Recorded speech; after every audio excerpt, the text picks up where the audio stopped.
paano nga ba kumuha ng birth certificate online. Ngayon, gagawa ako ng tutorial video upang malaman ninyo ang proseso kung ano ba ang dapat ninyong gagawin kung kayo ay kukuha ng birth certificate through online.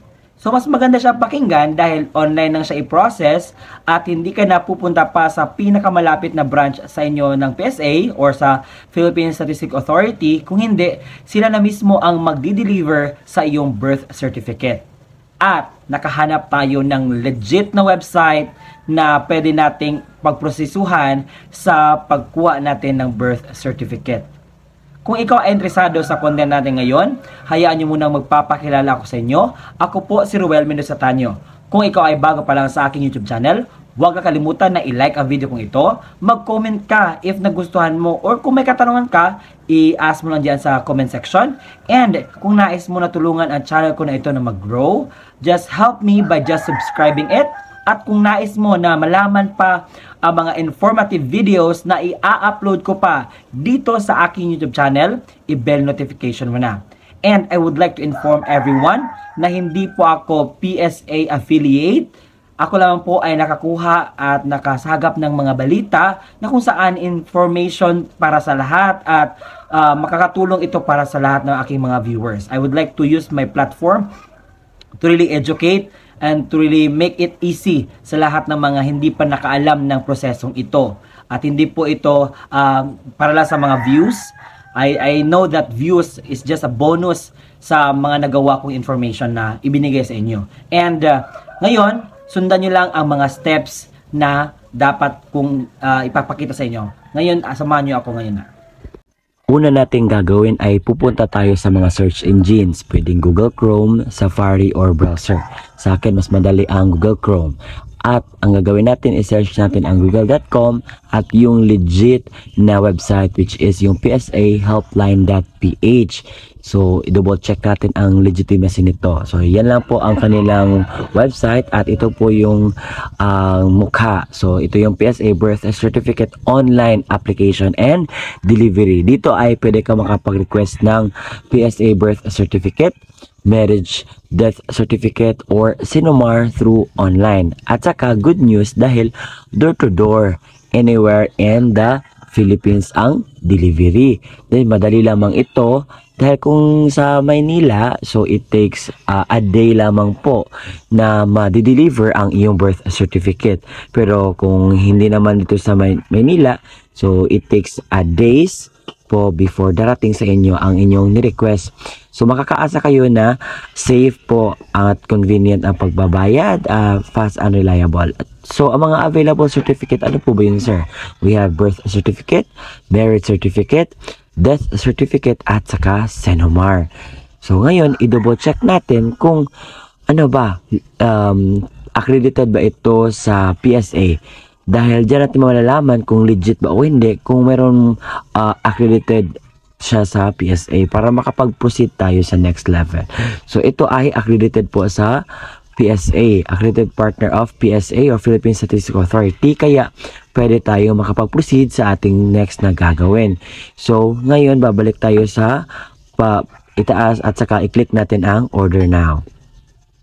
At meron tayong certificate type na pwede nating pipiliin na i-process dito na i-request. So we have birth, marriage, Sinumar, at saka death. So sa akin birth at I accept, click natin yan. At saka yung pangalawa, kung meron ka pang time na babasahin yan para ma-double check, so basahin mo at i-click continue. So dito, pwede ka mag-request sa iyong birth certificate at pwede ka rin mag-request ng birth certificate sa ibang tao.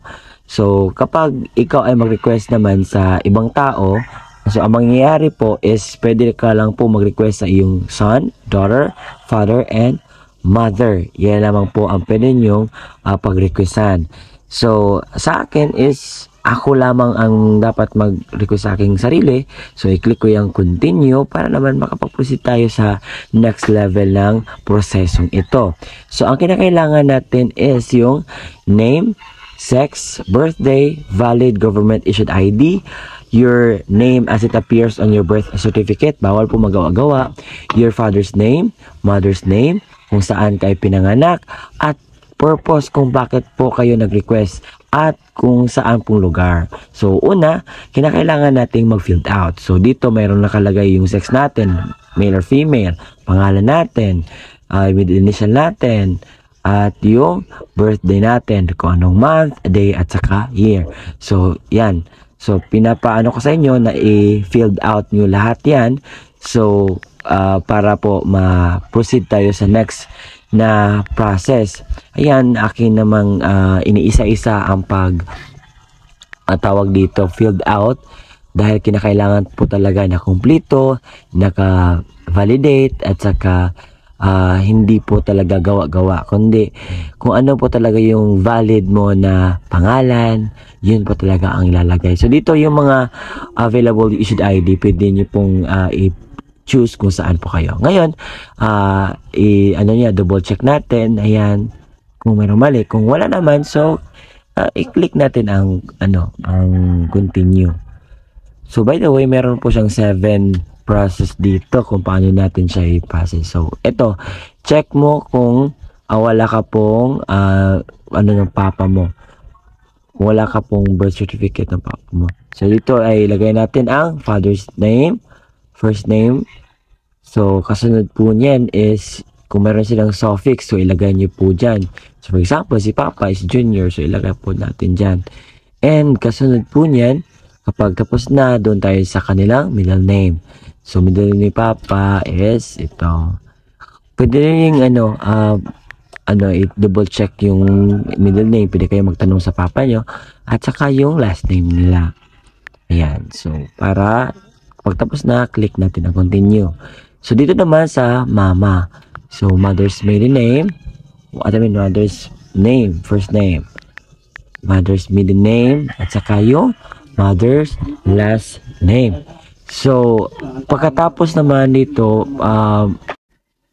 kapag naka-filled out na tayo sa ating mama, so, click natin ang continue. And dito, kung saan kayo ipinanganak, kung saan lugar. So, actually, sa Philippines lang. So, dito, hanapin natin kung saang province tayo at saka yung saang lugar exactly tayo nakatira. So, i-click natin ang continue. And ito yung pwede nyo pagpipilian. So, merong reason. Kung ano yung rason bakit kayo kumuha at request. Pero kung wala dyan sa nabanggit, click nyo po yung others. Pero kung meron naman po dyan sa nabanggit, so i-click na po ang type po ng reason po. Kasunod dyan yung delivery address at contact information natin. So dito merong tinatawag na door-to-door at meron ding pick-up. Pero sa akin, much pipiliin ko yung door-to-door para hindi na ako makagasto ng sobrang-sobra. At nang sa gayon, makasave pa ako at antayin ko na lang. Hindi na ako hassle pa na pamasahe pa papunta sa PSA. So, dito na lang. So, ilagay natin ang recipient, sino yung tatanggap, at saka house number at saka street name. O kung naka-division yan or merong building name, so ilagay nyo din yan. Tapos, kung anong province ka ipapadeliver mo ang iyong PSA birth certificate, ilagay mo din. Before proceeding, so lalabas ito, double check mo ang detalyeng na ilagay mo para kapag okay na at wala ka na nakitang mali pa sa detalyeng nakasulat dyan, at tawag dito is verifying kasi. So i-verify mo kung tama ba yan, wala bang kulang na spelling or letters man lang dito sa iyong birth certificate na ni-request. So kung okay na lahat, so dito na tayo sa katanungan ng bayan. So, kung ikaw ay pipili ng isang amount, so per copies is 360. So, kung kukuha ka ng maraming copies, pwede po, magbabayad ka lang ng 360. But, naka-vary po yan kung ano po yung kukunin mo na certificate na i-request sa PSA. Paalala lang, avoid transacting with online scammers. Ang dami kasing scammers. At na-scam nga ako na dito daw magbabayad sa Telegram, dito daw magbabayad sa Facebook Messenger, pero hindi po yan totoo. Hindi po nag-ano ang PSA na doon kayo magbabayad sa Messenger, sa Telegram, or kung saan-saan pa. So actually, ang transaction talaga is dito sa padala centers, what I mean sa online na payment, pwede po. Huwag po kayo magpapadala. Kagaya ko is medyo nadala ako nung dati, nung ako nagbabayad, pero ngayon hindi na talaga, mauulit yun. So iwasan po natin yung mga fixer daw sila daw yung process, sila daw yung pamaraan para makapag-process ng next level. No, wala po yung katuturan. Pwede po kayo mag-contact sa number na nakasaad dyan sa picture. At kasunod dyan, may tanong dito, sabi, are you personally the one who will receive the document or do you want to nominate an authorized representative? So, i-click mo kung ikaw mismo ang tatanggap. Pero kung hindi ka sigurado, so i-click mo lang yung representative at ang gagawin mo is mayroon tinatawag dito na pwedeng tatanggap lamang sa iyong tawag dito paper. So, pwede makakuha si son of the certificate owner, daughter, mother, father, at saka legal spouse. Yun naman po ang makakuha. Saan ba pwede mababayad? So, dito, pwede kayo mag-transact or magbayad sa GCash, sa Visa, Maya, Banknet, 7-Eleven, Bayad Centers, Palawan, BDO, at saka Metro Bank. Alam ko, isa ito sa mga katanungan ng bayan kung magkano ba yung babayaran nila per certificate. O, ito yung taripa. What I mean yung babayaran nyo per certificate. So, nakasaad dito yung ano yung kukunin nyo. Example, if kukuha kayo ng Senomar, birth certificate, certificate of death, certificate of marriage, at certificate of live birth. Kung birth certificate, yung actually yung babayaran mo lamang talaga is yung 160, but meron tayong tinatawag na document fee at saka yung courier fee. So total po siya of 365. So kagaya na din ng death certificate at saka marriage contract.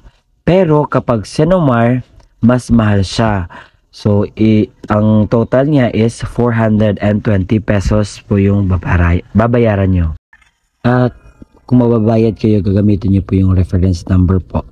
At screenshot nyo para meron kayong pruweba na kayo po talaga ay nakapagbayad dahil makalagay doon sa binabayaran nyo na paid or pending.